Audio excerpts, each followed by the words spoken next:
All right, so here's another example of a triangular prism. The reason why I chose this one to show you an example of is because it's similar to a couple of the online textbook activities where we have a triangular prism that forms, see how this triangle right here forms a 90-degree right angle.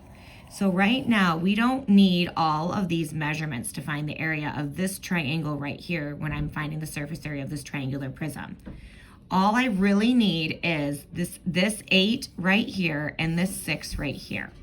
This long side right here, I don't need to find the area of a triangle because I want to use the two bases that form together to make that right angle right there. So this first triangle right here, the area of this triangle is going to be 8 by 6, 8 times 6, and then cut in half. So 8 times 6 is 48, and then 48 cut in half is 24. So again, if this triangle part is 24, then I have another triangular part that is also 24. And don't forget, area is always centimeters squared. Now, just like the other example, I have a rectangle right here, and this rectangle right here is 6 by 2. So I'm going to go ahead and I can write it right on here if I want to. I can write it off to the side. It doesn't really matter.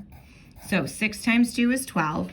So I know that I'm going to add 12 to this because 12 centimeters squared is the area of this rectangle right here. Then let's see. I've got an 8 here. And then this would also be 2 because this is 2. So this is 2. So 8 times 2. So this part right here would be 8 by 2, which would give me 16. So then I have another rectangular face that is 16 centimeters squared. Now I have one last rectangle, and that would be down here. This guy right here is 10, and this guy right here is 2. So 10 times 2 is 20. So I'm going to add together 24 plus 24 plus 12 plus 16 plus 20 centimeters squared.